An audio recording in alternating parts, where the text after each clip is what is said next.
소거하면서 최고의 답을 찾아낸다. 이게 기출법. 됐어? 이렇게 생각하면 돼요.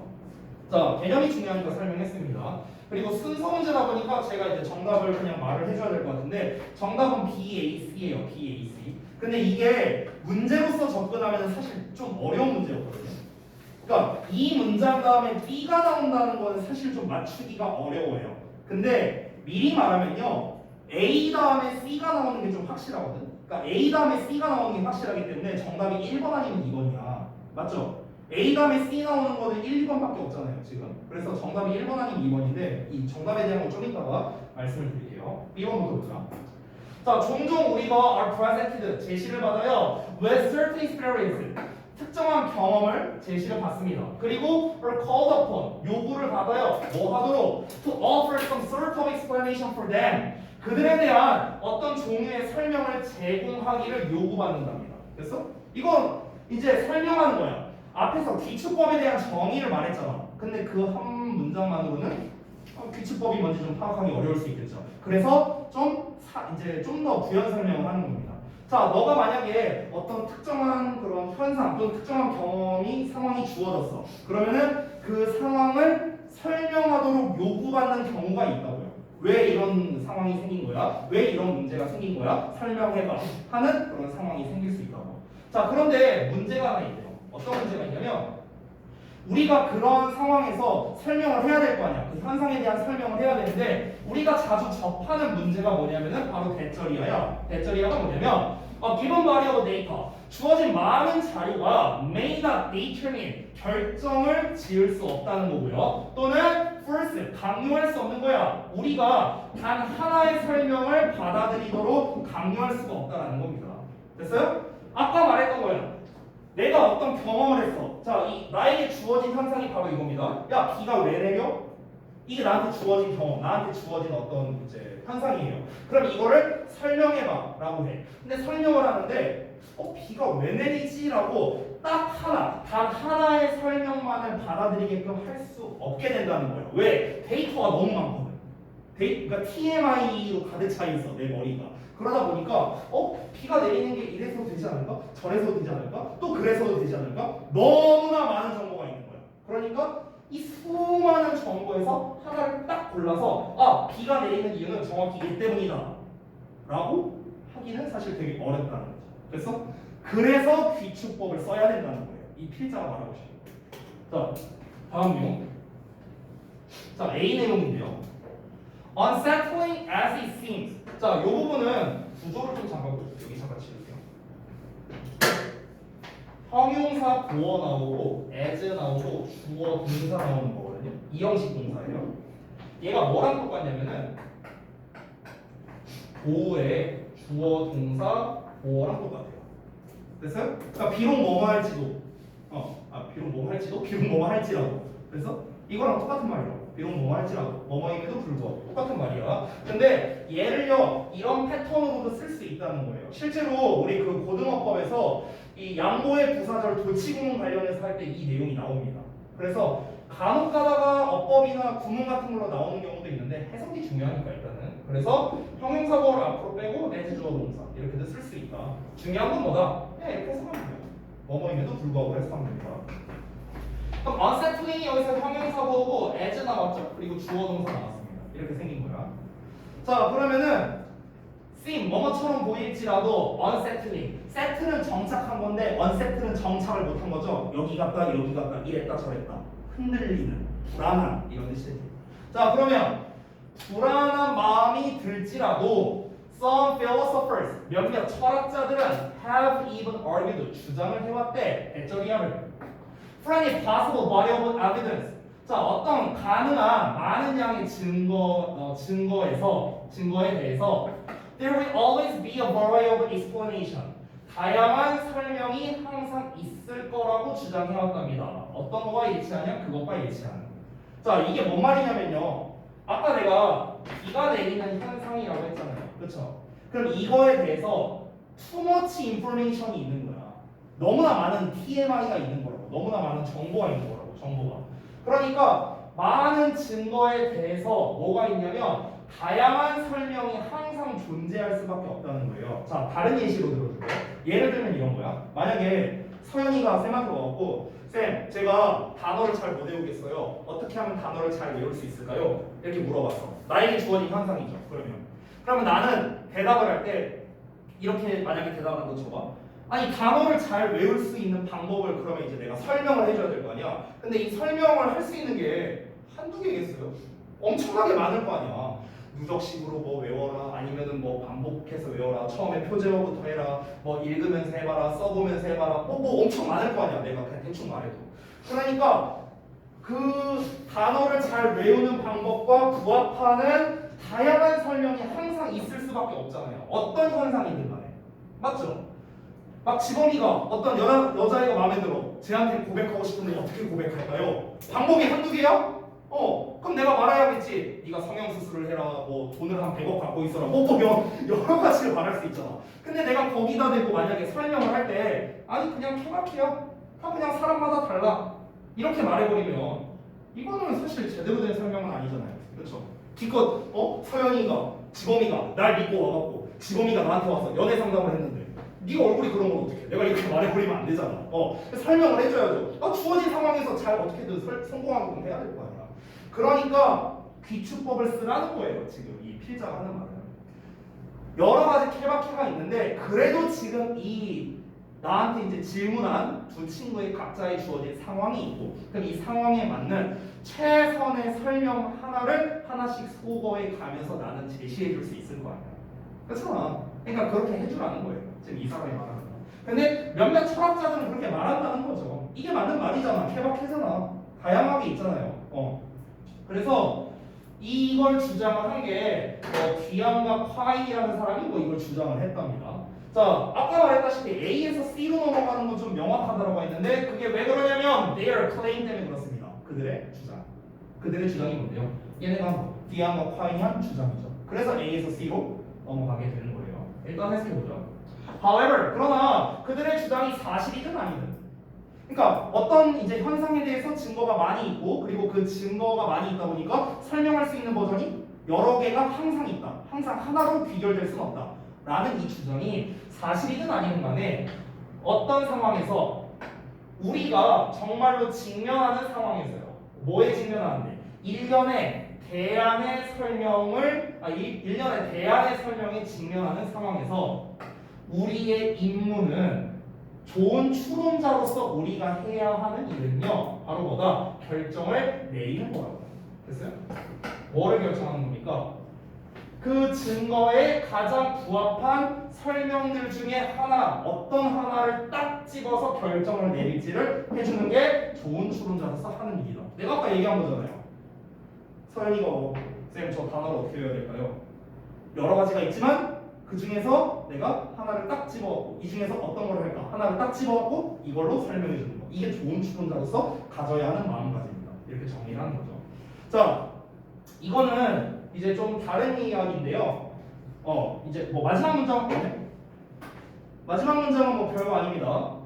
There's where addition comes in. 바로 그런 경우에 귀추법이 사용된다. 해갖고 이제 마무리가 된 거예요. 귀추법을 사용해서 하나가 남아서 그 하나로 이제 설명을 해줘라 이런 말인 거니까. 됐죠? 자, 문제풀이에 대한 거를 좀 잠깐 설명해 줄게요. 이거는 그 정시와도 좀 관련성이 있는 거라서 잠깐 말씀드리겠습니다. 순서 문제인데요.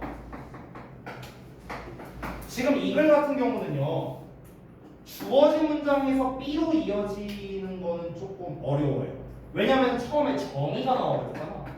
그렇죠? 그럼 정의 다음에는 아까 말했다시피 뭐가 나온다? 이 정의에 대한 부연 설명이 나온다고 했어요. 부연 설명.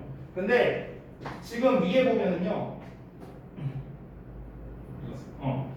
위에 보면은요. 지금 B 내용에서는 이제 그 뒤에 대한 설명이 나왔고 그 다음에 A에서 철학자 얘기가 나왔어요. 여기서 철학자 얘기. 철학자가 주장을 하는 거고 C에서는 그들의 주장을 하면서 이렇게 나왔어요. 이렇게 나왔어. 그러니까 A 다음에 C가 이어진다는 건 좀 명확했다라는 겁니다. 근데 문제가 뭐냐면 그럼 B가 얘 앞에 나와야 되는지 아니면 B가 C 뒤에 나와야 되는지 이거는 쉽지 않았거든요. 쉽지 않았거든. 이거를 논리적으로 풀 수 있는 방법 알려줄게. 요즘 최근 작년부터예요. 정확하게는 작년부터 평가원에서 순서 문제를 낼 때 어떤 기조로 내냐면요. 약간 이런 기조로 좀 많이 내요. 그러니까 하나는 확실하게 돼요. 하나는 A에서 C는 확실하잖아. 되게 쉽게 나왔잖아. 내열 클레임이라고.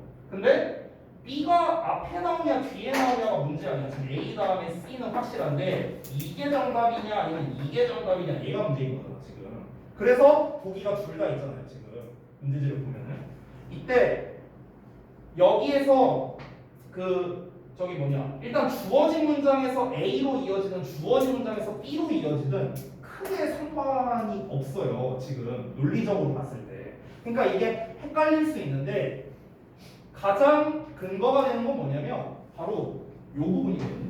어디 가나 BAC가 정답인 근거는요 바로 이 문장이에요. 이 문장을 통해서 알 수 있어요.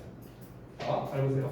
순서 문제에서 요즘 트렌드는 주어진 문장에서 다음 이어지는 문장을 잘 안 주는 추세란 말이야. 그래서 풀 때 어떻게 푸냐면은 첫 번째 일단 이 세 개 관계에서 하나의 연결성만 찾아보세요. 하나만. 그러니까 두 개의 연결성을 찾으라고 정확하게 말하면 A와 B, A와 C, B와 C 세 가지 경우가 있잖아. 그럼 세 가지 경우의 수 중에서 하나의 경우만 찾으라는 거예요. 하나만 찾으면은 일단 적어도 세 개는 소거가 됩니다. 됐어요? 그래서 일단은 주어진 문장 1위에서 연결성을 하나만 찾아라. 그래서 하나 찾았잖아. A에서 C로 연결된다. 하나 찾았죠. 그러면은 답은 둘 중에 하나라는 게 나오잖아요. B, C거나 A, C거나. 됐죠? 여기까지 나왔죠. 나머지 다 소거해버리세요. 그럼 3, 4, 5 걸러집니다. 1, 2번만 나왔어요. 그럼 그 상황에서 우리가 일반적으로 순서 문제를 푸는 방법으로 도입해보면 좋겠죠. 뭐 확실한 대조관계가 있거나 뭐 이런 경우면 좀 쉽게 풀 수 있습니다. 근데 이런 정의를 다루는 친구는요 풀기가 쉽지가 않아요. 그래서 이럴 때는요 마무리를 하는 문장을 찾으라는 마무리를 하는 문장. 보통 평가원에서는요 이걸 좀 명확하게 하고 싶어서 thus나 therefore를 써줍니다. 따라서를 많이 써줘요 보통. 그런데 지금 본문에는 thus나 therefore가 안 나와 있죠. 왜냐면 여기 however를 썼잖아요. 그죠? 그래서 여기에서는 마지막 문장이 뭐라 나왔습니까? 우리가 지금 뭐 좋은 추론자로서 우리가 해야 되는 일은 이런 것이다. 바로 여기에서 귀추법이 사용된다라고 말을 했잖아. 그렇잖아. 그러니까 C 다음에 B가 나온다면요 이게 말이 안 되는 게 바로 이런 경우에 귀추법이 사용된다는데 지금 B에서는 어떤 내용 나오고 있습니까? 우리가 종종 어쩌고저쩌고 하면서 요구받는다. 근데 우리가 이런 상황에서는 이제 뭐 어쩌고저쩌고 한다 하면서 귀추법에 대해서 다시 설명하고 있잖아요. 그렇잖아. 그러니까 C에서는 이미 마무리를 했어요. 이런 경우에 귀추법이 사용된다면서 이미 마무리를 했는데 귀추법을 또 설명하고 앉았다고. 그러니까 마무리가 나왔기 때문에 C가 마지막으로 가는 게 적합해서 B, C가 정답이다. 이렇게 푸는 게 가장 논리적이라는 거고 요즘 평가원 기조가 좀 이러하다라는 걸 말씀드린 겁니다. 그렇죠? 얘는 이제 정답을 푼 김에 정답에 대한 근거까지 좀 같이 말씀을 드렸어요. 자 그러면은 잠깐 쉬었다가 이어서 보겠습니다. 오늘의 목표는 4번까지예요.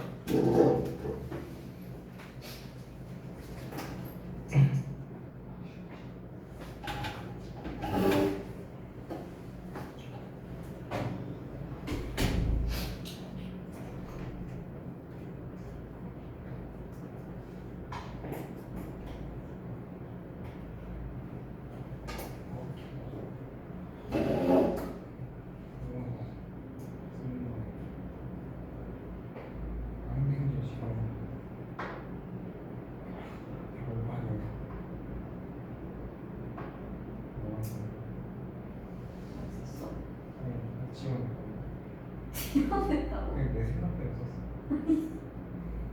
근데 색깔이 차이가 있긴 했잖아. 아니 항생제 빼고 이거 색깔 차이가 거의 의미가 없던데 배지가 빨간색이어가지고 다 파란색이었네. 아니야, 약간 근데 약간 사이가 좀 맑은 빨간과 안 맑은 빨간. 궁금했던 게 혹시 물 떨어진 거죠?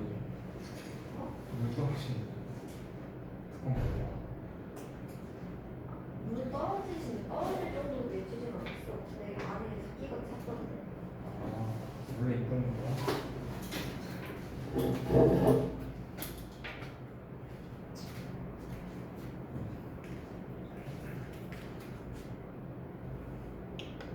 결과 뭐였어?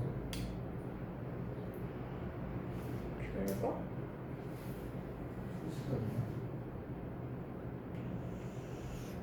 일단 대충 쓰고 저기 좀 더 보완해서 최종 보고서 때 쓰자. 대충 쓸 수도 없잖아. 결과를 모르겠는데.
진짜 내가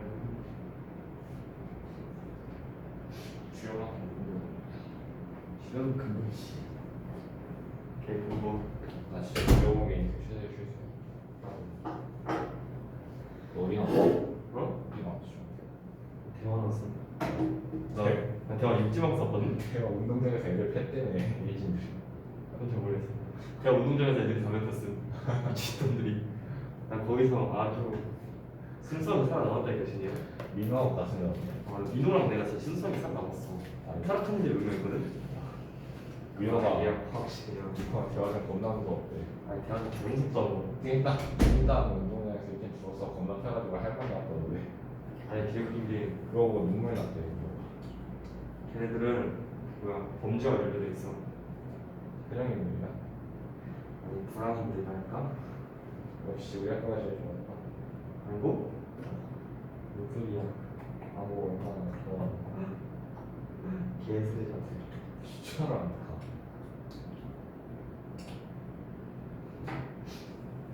대화보다 낫다. 아 솔직히 대화보다 낫긴 해. 아 대화는 진짜 꼴통이야. 5만 원 꼴등이야. 5만 원인데 그거잖아. 영성 있잖아. 얼마? 아니 5만 원 별로 비싸던데. 너 이유빈 공부하는 거 봐야 돼. 나 걔밖에 없지 않아. 아니 5만 원 공부 잘하는 데다 특수부로 빠졌지. 진짜 5만 원이 적었을 때 김진, 정미채, 김기호.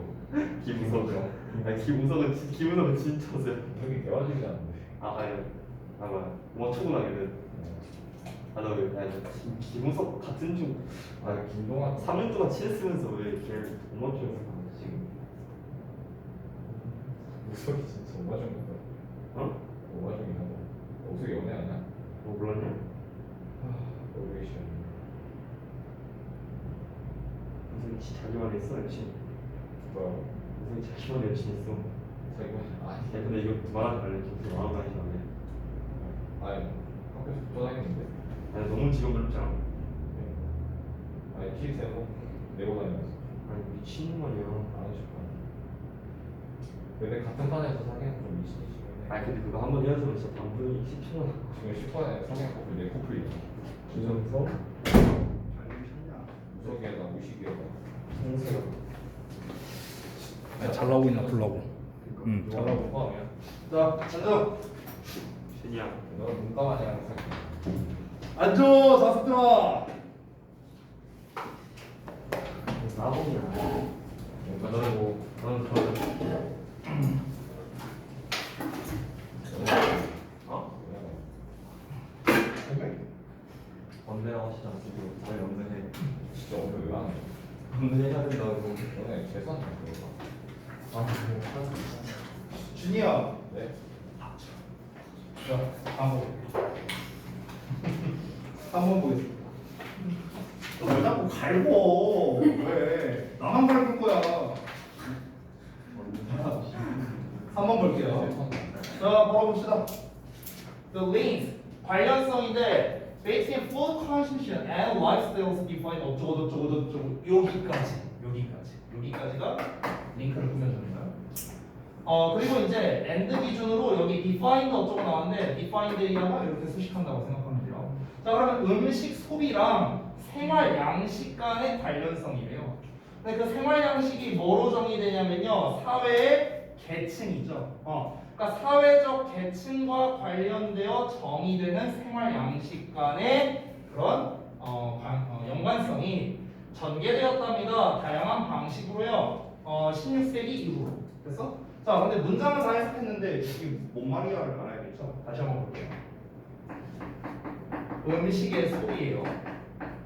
그리고 사회적 계층입니다. 이게 연관성이 있어요.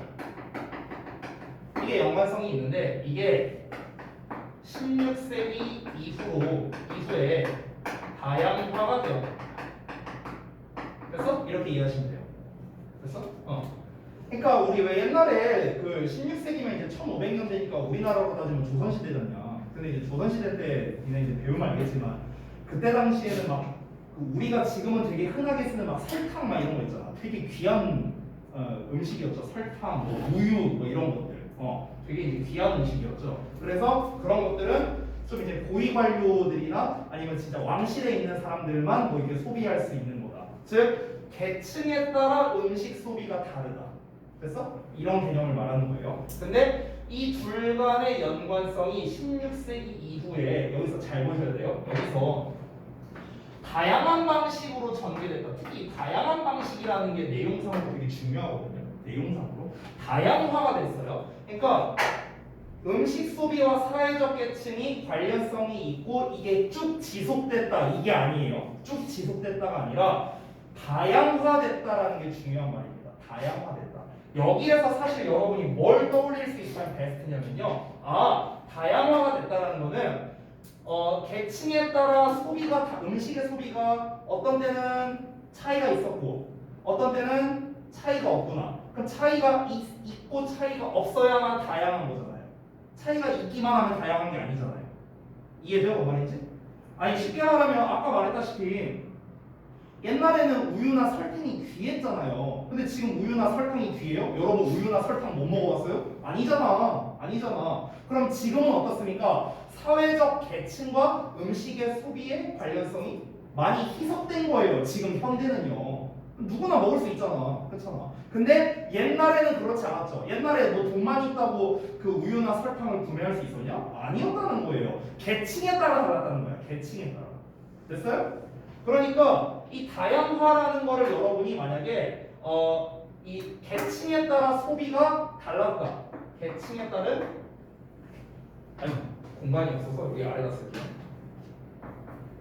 그러니까 계층에 따른 음식 소비가 존재를 했냐 안 했냐 쪽으로 접근을 해야 된다고요. 이 다양화라는 말, 다양화. 근데 이 내용은요, 저 첫 문장만 보고는 절대 알 수 없어요. 절대 알 수 없어. 여러분이 문제를 풀 때는요. 그래서 우리가 내용을 읽으면서 파악을 해야 되는데 내용을 좀 더 보겠습니다. 다음 거 볼게요. The motive of quality became clearer. 품질에 대한 동기가 더 명확해졌답니다. 이거는 이제 말 그대로 그 음식에 대한 그 품질을 말하는 거겠죠. 이어서 consumers now. 자, 소비자들은 이제 took for granted. 당연하게 받아들이네. 뭐를? 내적 이하를. The domain of social privilege. privilege는 특권이니까 특권층이겠죠. 특권층. 사회적 특권의 영역이 expressed itself. 자기 자신을 표현한답니다. 뭘로요? In the right or duty. 권리 또는 의무로 표현을 하는데요. To obtain food products of ever higher quality. 이제껏 그 어느 때보다도 더 높은 품질의 식품을 구하고자 하는 권리 또는 의무로 표현되는 것을 당연하게 받아들였답니다. 자, 무슨 말이냐? 이 얘기가 뭐냐면 계층에 따른 음식 소비가 존재하는 게 당연하다라고 생각했다 이 얘기하는 거라고. 쉽게 말하면. 그래서 소비자들은 사회적 특권, 사회적으로 높은 계층에 있는 그 영역에서는 어떻다? higher quality의 프로덕트를 얻을 권리가 있는 게 당연하다고 생각한다고요. 됐어? 당연하다고 생각했었다고. 16세기 이후에. 됐어? 이해됐죠? 다음 넘어간다. 그 다음에 however 나왔는데 얘가 좀 중요해요. 조금 이따 설명할게. 해석 먼저 해볼게. 그러나 there were still correspondences. 여전히 관련성이 있었대. 어떤 관련성? between 이하의 관련성입니다. 여기 end 나왔죠? 여기서 typologies라고 나왔는데 유형 분류 체계라고 별주단으로 나와 있어요. 그러면 음식과 음료의 유형 분류 체계와 소비자 자체의 유형 분류 체계 간의 관련성이 여전히 있었대요. 이게 뭔 말이야? 음식과 음료의 유형 분류 체계와 소비자 그 자체의 유형 분류 체계 사이에 관련성이 여전히 있었답니다. 즉 무슨 말이냐면요. 아까 앞에서 나왔던 게 뭐였냐? 그러니까 아까 제가 설명한 게 계층에 따라 음식 소비가 계층에 따른 음식 소비가 존재한다. 즉 계층에 따라 음식의 소비가 다르다라는 그 관련성이 여전히 있었대요. 근데 여러분 잘 봐봐. 앞 내용이 뭐였어요? 이 바로 앞 내용. 바로 앞 내용은 사람들이 사람들이 뭘 당연하게 여겼다? 이걸 당연하게 여겼다고. 앞 내용이. 됐어? 근데 아래 내용 however가 나왔잖아. 근데 뒷 내용이 뭐예요? 이런 관련성이 여전히 있었대요. 그러면 앞 내용이나 뒷 내용이나 똑같은 말 아니에요? 근데 however가 쓰였네요. 그죠? 여러분 여기서 however가 그래서 역점이나 대조를 뜻하는 게 아니라고 받아들여야 돼요. 됐어요? 역점이나 대조가 아니라 강조를 의미하는 however로 쓰인 거예요. 강조를 의미하는 however. 이런 경우가 이제 종종 나오는데요. 해석을 이렇게 하면 됩니다. 제가 여기 써놨거든요. 앞 내용 했음에도 여전히 약간 이런 느낌으로 보여요. 그래서 앞 내용 했음에도 여전히 이런 느낌. 됐죠? 단순 역적 대조 관계로 보면은요 이 글 이해 못합니다. 왜냐면 앞 내용이 이걸 당연하게 받아들였다는데 however 뒷 내용이 여전히 이게 존재한다는 말이니까 같은 결의 내용이잖아요. 그런데 however를 썼기 때문에 이걸 역적으로 받아들이면은 내용이 이해가 안 되는 겁니다. 그래서 내용이 이게 이제 역적이 아니라 강조로서 여러분이 받아들여야 된다는 거예요. 그러니까 앞 내용 사람들이 당연하게 받아들였어. 그러면서도 여전히 그 관련성이 여전히 계속해서 존재했다고 그 얘기하는 거지. 그래서 이어지는 거예요. 이어지는 거.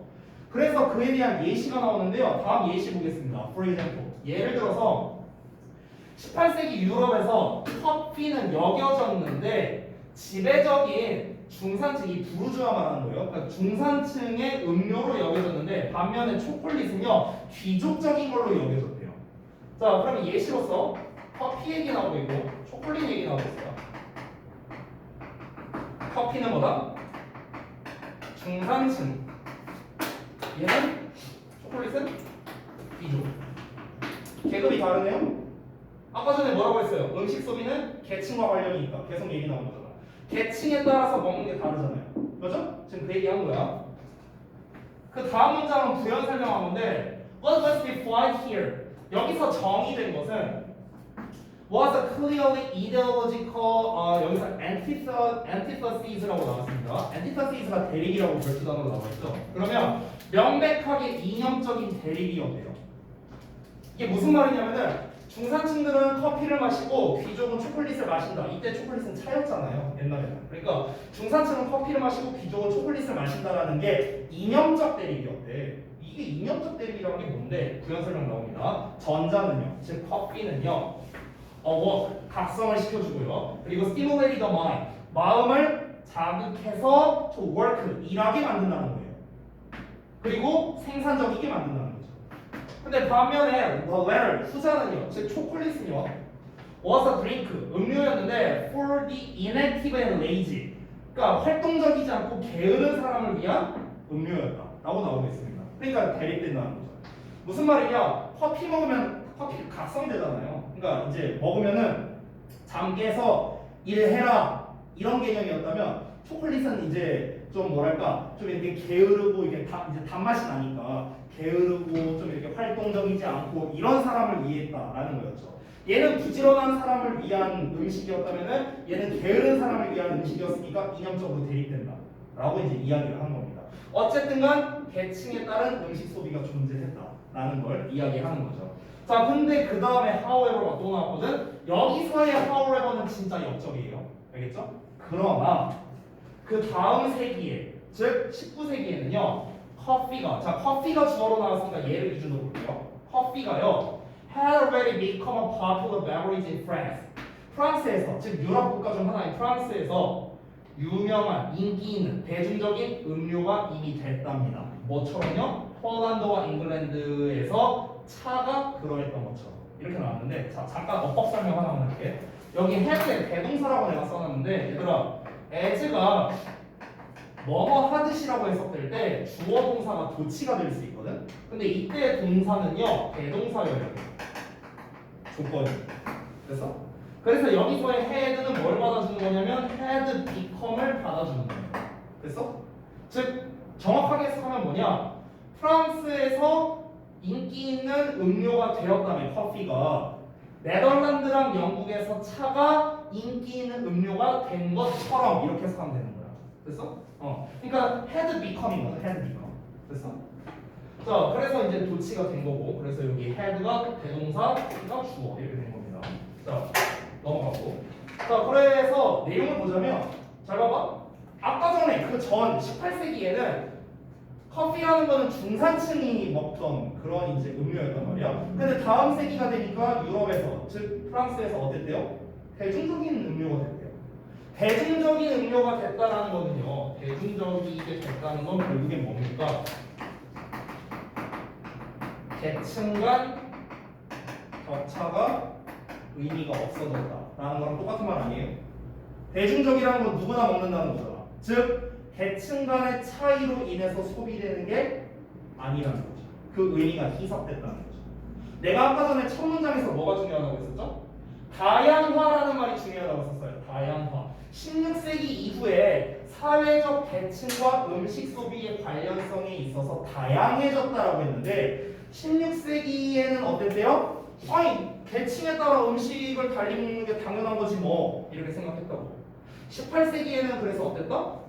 뭐 커피는 누가 먹고 뭐 저기 뭐야 초콜릿은 누가 먹고 이렇게 나눠졌다고. 근데 19세기가 되니까 어땠다? 그게 많이 희석됐다. 됐어? 그러면은 19세기를 기준으로 그 이전에는 계층에 따라 음식 소비가 달랐지만 그 이후에는 계층에 따라 음식 소비가 무의미해진 거잖아요. 그러니까 다양하게 된 거죠. 맞아요? 맞아? 만약에 계층에 따라 음식 소비가 계속 구분되었다면 다양해졌다는 말을 쓰면 안 되겠죠. 첫 문장에서.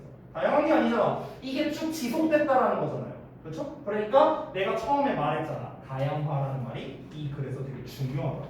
됐어요? 이렇게 정리할 수 있겠습니다. 자, 넘어가도록 할게요. 요 질문하고 끝낼 겁니다. 4번까지. 최대한 빨리 해볼게요. 자, 봅시다. 이 글이 뭐에 대한 거냐면요, 나의 영년에 대한 거예요. 나의 영년. 자, 보겠습니다. 나일강의 리듬이 이집트인 삶의 리듬이었대요. 그러니까 여기서 리듬이라는 건요, 주기라고 생각하면 돼요. 사이클이라고 생각하면 돼요. 사이클. 그럼 그 사이클이 어떻게 되는 거냐 이제 구체적인 설명이 나오는데 그 나일강의 물에 매년마다의 라이징이니까 이제 그 물의 수위가 올라가는 걸 말하는 거겠죠. 그 물의 수위가 올라가는 게 set the calendar. 그러니까 캘린더를 세팅했대요. 캘린더 일정 달력을 세팅했대. 어떤 캘린더를 세팅했냐면 sowing 파종하는 시기 그리고 reaping 수확하는 시기 그리고 파종과 수확의 일정을 설정했는데 이걸 세 시즌으로 나눴답니다. 세 시즌. 그 세 시즌이 첫 번째가 inundation 범람하는 거 그리고 growth 재배하는 거겠죠. harvest 수확하는 거 이렇게 나눴답니다. 그래서 그러니까 나일강의 수위를 기반으로 했다는 거죠. 이제 강이 이렇게 있으면요. 강이 이렇게 있으면 강을 이쪽에서 한번 본다고 하면 가정이 그렇게 해요. 이쪽에서 그러면은 강이 이렇게 와. 강물이 이렇게 와. 예를 들어서 이렇게 온다고 쳐볼게. 그러면은 강물의 수위가 이 정도일 때, 수위가 이 정도일 때, 이 정도일 때, 뭐 이런 식으로 나눴다는 거야. 예를 들어서. 그럼 이제 대충 뭐 이렇게 하면 되잖아. 막대기 같은 거 강물에다가 쑤셔놓고 이제 이 막대기가 보이는 데까지 이제 뭐 예를 들어서 막대기를 이렇게 툭 꽂아. 예시예요, 예시. 본문에 안 나와 있어. 막대기를 이렇게 툭 꽂았어. 그러면 만약에 강물의 수위가 이 정도야. 그럼 이만큼 보이겠지. 그렇지? 강물의 수위가 뭐 이 정도야. 요만큼만 보이겠고 강물의 수위가 이 정도다. 요만큼만 보일 거 아니야. 그렇죠? 그러니까 일종의 이 본문이 딱 마지막에 나오는데 나일로미터라고 표현을 했거든요. 나일로미터. 그랬어요? 그러니까 나일강의 수위계야. 나일강의 수위계. 이 나일강의 수위에 따라서 이제 계절을 상정했다는 거죠. 이 이집트 사람들이. 됐어요? 옛날에는 그 농사 짓는데 중요한 게 뭔데요? 계절이잖아, 계절. 어느 계절에 이거를 심고 어느 계절에 수확하고 이게 중요하니까 계절을 파악하는 게 중요하잖냐. 근데 그 계절을 파악하는 게 이제 제한이 많다 보니까 그거를 어떻게 했다? 나일강의 주기를 활용해서 이제 계절을 파악했다. 그거를 세 시즌으로 이렇게 나눴다고. 그렇죠? 자, 그러면은 그 다음 문장 내용은 뭐냐면요. 그 세 시즌을 세분화한 겁니다. 나일강이 범람하는 시기가 이제 언제부터냐면요. 6월 말에서 10월 하반기까지였답니다. 됐어요? 그러면은 세 시즌 6월 말에서 10월 하반기 이게 뭡니까? 범람 시기죠. 범람 시기. 범람 시기니까 수위가 가장 높을 때겠네요. 그렇죠? 넘쳐 흐르는 거니까.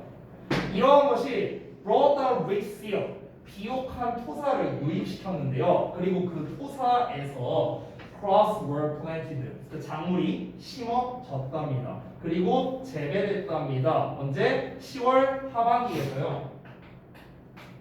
2월 하반기까지. 됐어? 그럼 이때가 재배 기간이에요. 자, 그리고 나서 to be harvested. 수확됐답니다. 2월 하반기에서 언제까지? 6월 말까지. 이때가 수확 시기였다. 그럼 1년 나오죠. 됐어요? 이렇게 세 시즌으로 나눴다는 거야. 자세하게 좀 쓴 거예요. The rise of the Nile. 자, 나일강의 수위 상승은요. As regular and as essential to life as the rise of the sun. as가 세 번이나 나왔죠? 자, 요 as는 니네가 알고 있는 뭐뭐만큼이고요. 요 as랑 요 as는 똑같이라고 해서 하면 돼요. 똑같이. 애정급 as야, 애정급 as. 뭐뭐만큼 뭐뭐한. 뭐뭐만큼. 뒤에 있는 것만큼 뭐뭐하고 뭐뭐한 이거예요. 그렇죠? 자, 태양이 떠오르는 것만큼이나 규칙적이고 삶의 필수적인 나일강의 수위의 상승은. 됐어? 자, 다시 한번 말하지만 옛날 사람들은 농사짓고 살았고 농사에서 중요한 건 계절이고요. 일정한 시기에 수확하고 일정한 시기에 재배를 해야 되겠죠. 이게 중요하잖아. 규칙성이 중요하잖아. 해가 뜨고 지는 거는 규칙적이에요. 이런 것만큼이나 나일강의 수위가 올라가는 것. 됐어요? 이게 되게 중요했다는 거죠. 이게 마르크 특징을 이뤘답니다. 나일 영년이라는 이제 특징을 이루게 되었다라는 겁니다. 아까 전에 말했다시피 이제 나일강이 이렇게 이제 범람을 해요. 그러면 비옥한 토사를 이제 제공했다는 말이 나왔잖아. 그러면은 나일강이 범람을 해서 이제 좀 풍족한 이제 이 저기 땅이 나오게 되면은 그러면은 이 비옥한 토사에다가 씨앗을 심어야 잘 자랄 거 아니냐. 그러니까 이제 옛날 사람들은 이 씨앗을 심는 시기를 나일강이 범람하는 시기랑 이제 일치시켜서 이제 했다는 거겠죠. 그래서 그 얘기 이제 또 반복적으로 하는 겁니다. The primitive Egyptian calendar. 자, 초기에 그 이집트 캘린더는요, 당연히 충분히 당연하게도 was a Nilometer. 자, 나일 강의 수위계였답니다. 아까 내가 말한 거 생각하면 돼. 이런 거 막대 같은 거 뽑아서 한 거겠죠. 이게 뭐냐면요, 단순한 수직적 스케일이었어요. 그냥 수직적 척도였을 뿐이랍니다. 그냥 수직적 척도잖아요. 이렇게. 그렇죠? 그리고 그것에서 the flood level, 그 범람